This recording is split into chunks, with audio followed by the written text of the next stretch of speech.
You know, a kafir does not believe that Allah made him.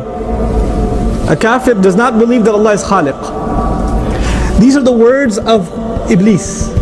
And Iblis says, Khalaqtani, you made me.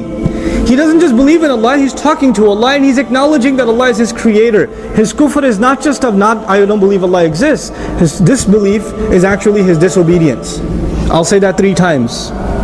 His disbelief is his disobedience. His disbelief is his disobedience. His disbelief is his disobedience. Why am I saying it 3 times? Because there are people in the audience who disobey Allah and they say, it's not that bad, at least I still believe. At least it's not like I'm a kafir. I do some stuff, I know it's messed up. But it's not like I'm a disbeliever. His disbelief was his disobedience. Shaitan will not, he doesn't need to get you to disbelieve. You can still call Allah your creator. All Shaitan has to do is get you to what? Disobey. All he needs you to do is get you to disobey. You have to understand that. And if you keep telling yourself at the end of it, at least I still believe in Allah, that should be good enough for me, then Shaitan believed in Allah too. He did exactly that. That's why I'm repeating that 3 times. You got that point? That's really important for this conversation.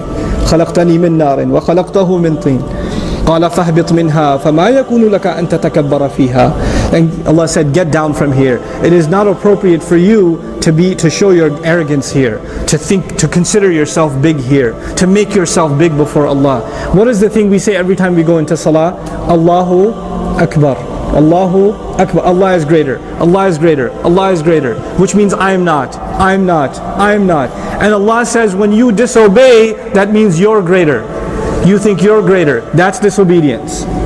So Allah says to him, it's not appropriate for you to be arrogant in this place. فَخْرُجْ إِنَّكَ مِنَ الصَّاغِرِينَ. Then get out of here. Leave. You're cast out. You are from those who've been humiliated. الصَّاغِرُونَ here means humiliated. قَالَ أَنظِرْنِي إِلَى يَوْمِ يُبْعَثُونَ. He said, just give me time, wait for me.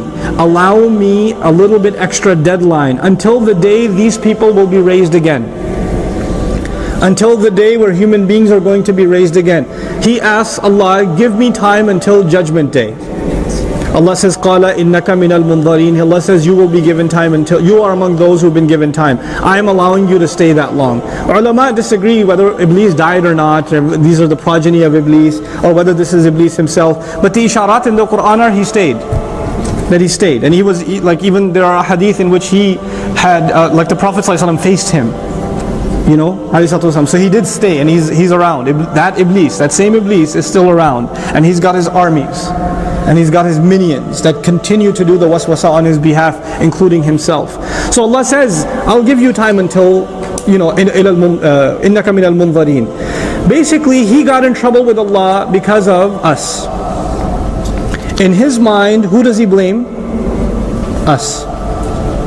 You know, your 2 sisters in the house, not sisters in Islam, siblings.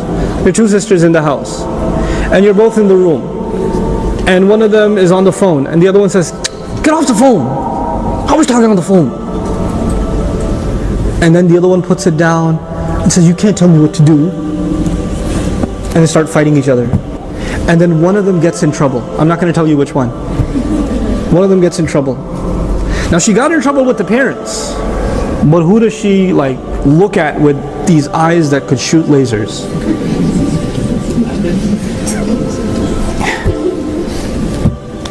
You blame your sister. It's your fault. I hate you. My parents hate me because of you. There's nothing that's wrong with me. I don't have a temper issue. I don't have any problems. It's you that made me look bad. So, this is now وَلِلَّهِ الْمَثَلُ الْأَعْلَى. It's still a relationship of qurb. Iblis he wants to show he's close to Allah. And now he's been humiliated because of the presence of who? He develops this hatred for human beings. And he says, Ya Allah, let me prove to you you made the wrong choice. Let me prove to you you should not have honored them, you should have honored me. Let me prove to you that you should not have gotten me in trouble, they should be the ones in trouble. Give me time until judgment day. فَبِمَا أَغْوَيْتَنِي, because you made me slip, because you made me do wrong, you trapped me into it. Secondarily, he blames Allah too. لَأَقْعُدَنَّ لَهُمْ صِرَاطَكَ الْمُسْتَقِيمِ, I will sit waiting for them. قَعَدَ lahu in Arabic means to sit somewhere and wait to ambush somebody. Qa'ada means to sit somewhere, and with a lam means to wait, and you're waiting to ambush somebody. Like imagine on outside the door, one of you guys is behind the door of the masjid with a baseball bat, waiting for your friend to come out.